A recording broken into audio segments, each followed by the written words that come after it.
It's now my pleasure, Your Excellencies, Honorable Ministers, to invite the Right Honorable Robbinah Nabbanja, the Prime Minister of the Republic of Uganda, to give her official opening remarks. Madam, Right Honorable.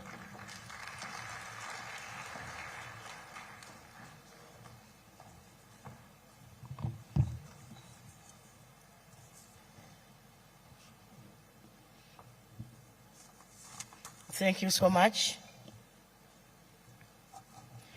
Your Excellency, Ambassador Josepha Sako, Commissioner for Agriculture, Rural Development, Blue Economy and Sustainable Development at the African Union Commission, and your team, the Honorable Ministers of Agriculture from the African Union member states, representatives of the African Union institutions, representatives of the regional economic communities, development partners, distinguished participants, ladies and gentlemen.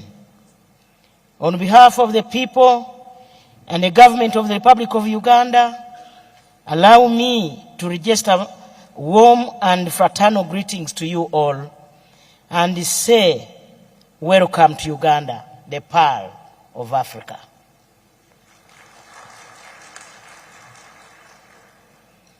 Your Excellencies, ladies and gentlemen, in the same spirit, allow me to extend a warm welcome to all of you to this ministerial session of the African Union Extraordinary Assembly on the Comprehensive Africa Agricultural Development Program, during which member states will consider and adopt the post-Malabo Caadp agenda, henceforth to be known as the Kampala Caadp agenda.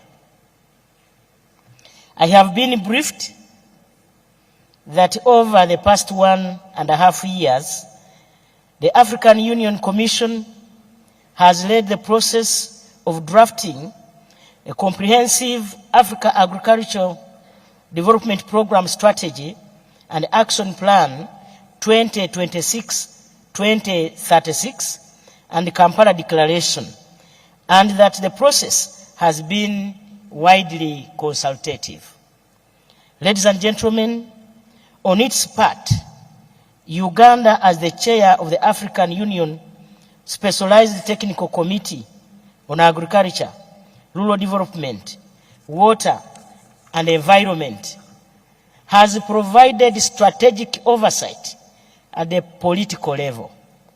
The whole process, which has been under the supervision of you, as the Ministers of Agriculture, has now come to an end, with the Specialized Technical Committee set to present the strategy and the action plan, as well as the draft declaration, to the Assembly of the Heads of State and Government.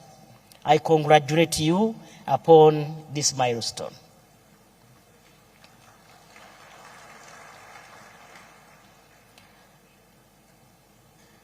Your Excellencies, ladies and gentlemen, with the summit set to consider and adopt the strategy and action for the period up to 2035, I wish to remind you that this will be the third in a series of 10-year Caadp strategies, and that the third biennial review of implementation of the Comprehensive Africa Agricultural Development Program carried out in 2023 noted that we as African countries needed to do better than we have been doing in order to achieve the targets that we set for ourselves some 20 years back, that is in the year 2003.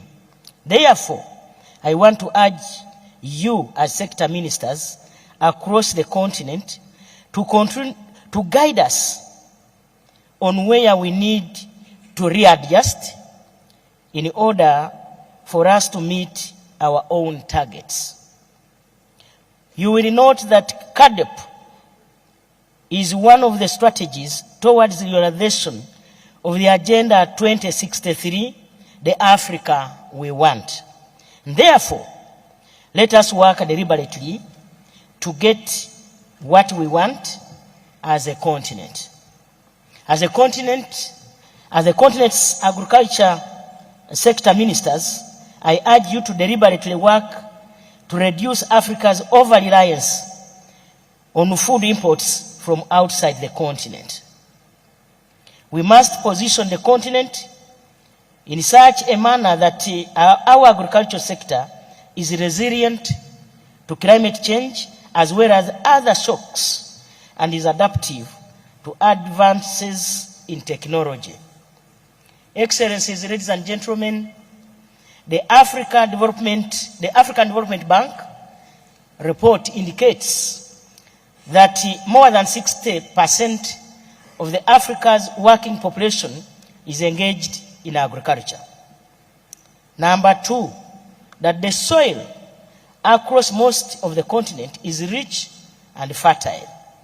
Number three, that the Africa has 65% of the world's remaining uncultivated arable land, and that Africa can or has abundant fresh water with enough rainfall and a good number of days of sunshine each year. Yet, in 2021, Africa's food imports were about $100 billion, fueled mainly by the population growth.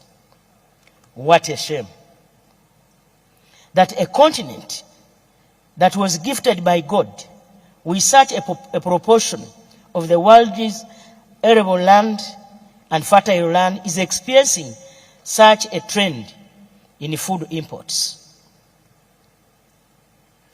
This session of this summit should come up with concrete proposals on how Africa can come out of such an undesirable situation. Your Excellencies, ladies and gentlemen, for us to guarantee our future as Africans, we must feed ourselves. The process of drafting and adopting the strategy and action plan is now coming to an end. I urge you to now focus your energies on implementation. And this will be a combined effort from national to regional and continental levels. Let us work together in a complementary way to deliver the Africa we want. Let me close my remarks by putting forward a few areas of my concern. One, there is need for policy reviews for food security and nutrition. Number two, investing in research for improved seeds and livestock.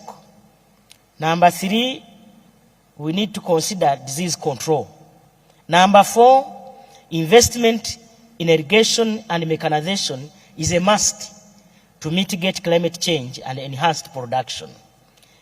Number four, in order to align the African population, we need to mobilize them for production, productivity, and profitability. As Africa, that's number six, we must remain focused to the fact that regional trade has the potential to back regional and national development, and that it can lead to greater economic and political cooperation. Avoid trade barriers. We need each other for development. We must take advantage of the African Continental Free Trade Area, which is about 1.5 billion people, COMESA, ECOWAS, and the East African Community, and stop exporting raw materials and add value to our agricultural products, such as coffee, cocoa, tea, milk, to mention but a few. Why not export finished and blended products from Africa? Why not? With these remarks, it is now my singular duty and honor to declare this ministerial session of the African Union Extraordinary Assembly of Heads of State and Government on the Comprehensive Africa Agriculture Development Program officially open for God and my country.